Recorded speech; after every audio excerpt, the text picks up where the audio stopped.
안녕하세요 여러분, 그로잉입니다. 오늘은 실리콘밸리 메타 방문연구원으로 1년 이상 근무하고 온 친구를 만났는데요. 원래는 조지아텍 컴퓨터 사이언스 박사생이에요. 박사 3년차 때 메타에서 방문연구원으로 근무를 하고 온 건데요. 보통 회사 방문연구원은 포닥이나 교수가 많이 한다는데 박사생인 친구가 다녀왔다고 하니 신기하죠? 최근에 학교에서 우연히 알게 되며 친해졌고요. 사실은 이 친구도 성균관대 출신이라고 해서 더 친해졌어요. 성균관대 공대 학부에서 바로 조지아텍 CS 박사로 왔더라고요.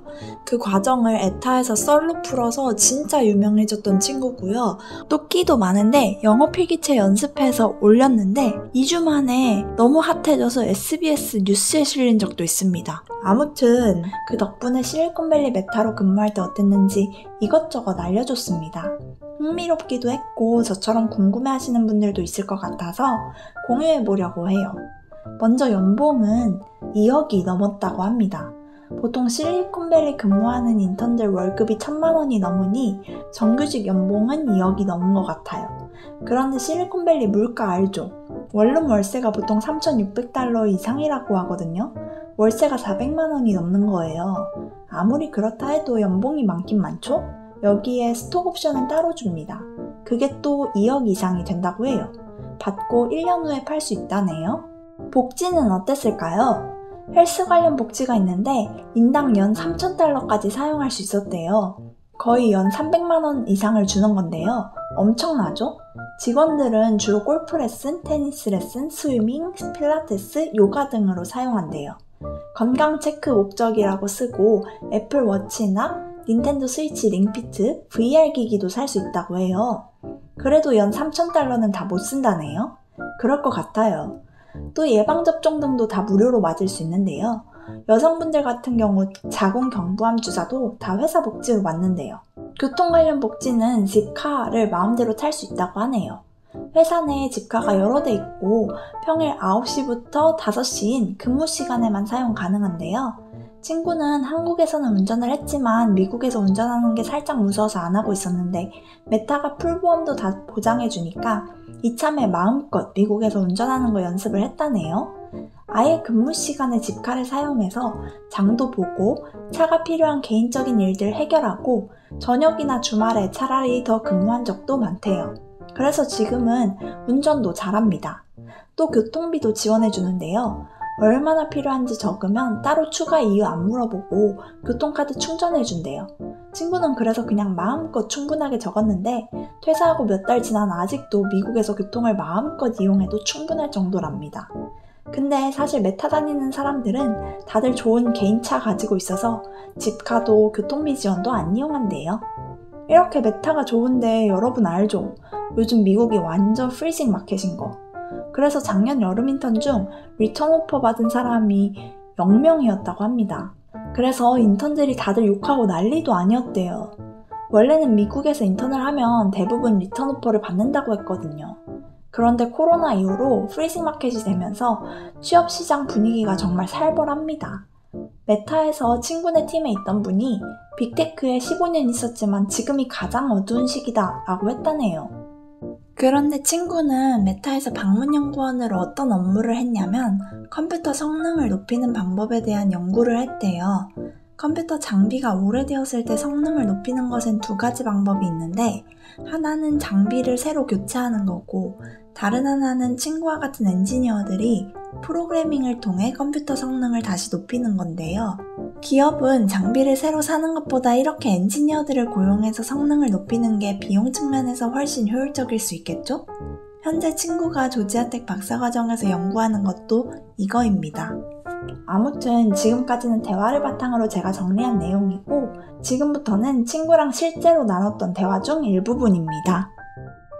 면접을 위해서 따로 막 그렇게 하기가 싫어가지고 일부러 학교 가는 날 이제 학교 가는 날 화장을 이제 제대로 하고 블라우스 입고 그 다음에 와가지고 막 옷만 더 제대로 갈아입고 면접 그거 영상 찍고 그 다음에 코테 볼 때는 코테는 나는 대부분 카메라는 안 켜는 거였어. 근데 대신 그래서 금요일날 금공 강의니까 그날 아침을 잡고 아침에 일어나자마자부터 최대한 맑은 정신으로 막 숨을 가다듬고 시작해. 그래야 돼 진짜. 그럼 2시간 해. 2시간 끝났어. 나 이제 오늘 하루 끝났어. 더 이상 아무것도 할 수 없어. 진짜 아무것도 못해. 진짜 그거 하고 나면. 아니 진짜 너무 진이 빠져. 아 근데 내 과목 과제해야 돼. 나 미쳐버려. 아, 나 회사 다니다가 이제 계약하니까 약간 분명 나는 몇 주 전까지 직장인이었는데 왜 다시 수업 듣고 약간 이 학부생들이랑 이러고 수업 듣고 있지? 약간 현타가 오네. 근데 회사 어땠어? 회사는 어땠어? 행복했지. 그래서 나 막 행복했어? 회사에서 나올 때 그 팀원들이 아 어땠냐 같이 일하는 거 이랬더니 내가 아 메타는 내 나니아스 못장이었다 말. 너무 좋은 말인데? 진짜 아, 현실에서는 월급 200달이 대학원생인 내가 메타에서는 고연봉자 이러면서 나 메타에서 얼마 받았는지 물어봐도 돼? 메타에서 134K였어. 134K? 응. 그러니까 연봉 베이스 샐러리. 아니 그러면 월급이 어떻게 되는 거야? 아 그거는 사람마다 달라. 막 비자 상태마다도 다르고. 근데 나는 세금 다 떼고 막 연금 이런 것도 다 떼고 얘네가 연금도 넣거든. 국민연금 보험도 들어가. 그래서 그런 거 싹 다 빼고 2주에 한 번씩 월급 나오는데 3,500 정도씩 나왔어. 한 달에 7,000달러. 오 세금 다 떼고 3,500. 세금이 근데 50% 떼거든? 그럼 원래 금액은 원래는 7,000? 13만 2주에 7,000? 그러니까 134K면 사실 한국으로 치면 연봉 2억이 넘는 거라. 와 대박. 한 달에 그래도 1,000만 원 좀 안 되게 가져가는 거 같아. 와 대박. 근데 나는 그거 비지팅 그거여가지고 리서처라서 이거 베이스 샐러리밖에 없었고 보통 이제 아예 풀타임으로 들어가면 이 베이스 샐러리 플러스 그 매년 주식 나오잖아. 주식이 쿼터에 한 번씩 나오니까 그 3달에 한 번씩 주식 배당 받고 근데 그게 거의 또 1년에 억 단위로 줄 거야. 그럼 대충 3, 4억 버는 거네 1년에. 맞아. 근데 이제 이게 예를 들어 자기 베이스 샐러리가 2억? 그 주식이 2억인데 내가 주식 2억으로 계약을 했는데 만약에 갑자기 막 메타처럼 주식이 50% 내렸어. 그럼 내 연봉도 4억에서 3억 되는 거지.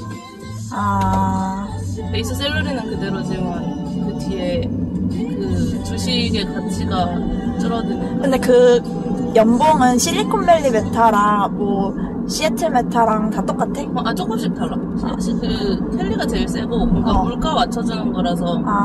근데 캘리에서 나도 캘리 있다가 10월에 지금 아틀란타로 이사 왔는데 거기 월세가 진짜 너무 비싸가지고 근데 그때도 연봉 조정 당했어. 얼마나 당했어? 그때 134K에서 120K로 줄었어. 120K? 그러면 월급이 어느 정도야?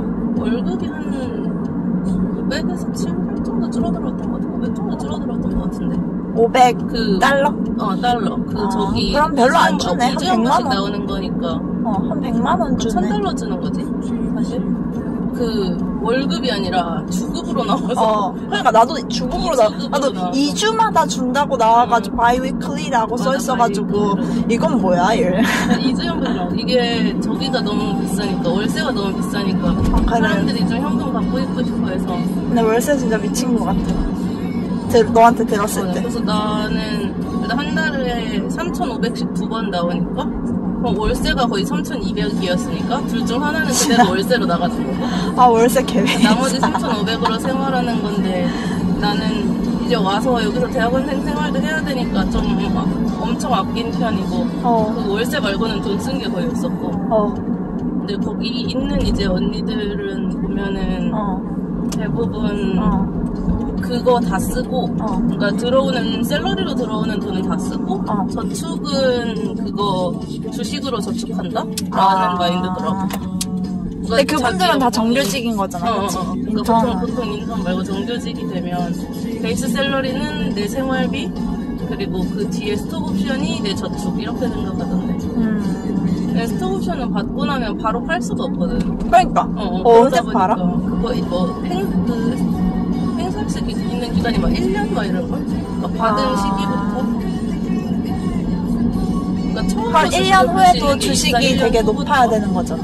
그렇지. 그러니까 예를 들어 내가 막 처음 들어갈 때 베이스 샐러리랑 연봉이랑 막 계약했는데 만약에 1년 후에 행사하려고 봤는데 떨어져 있으면 손해인 거지. 역시 메타 하는 이유가 있었네요. 정말 꿈의 직장이죠. 그럼 끝!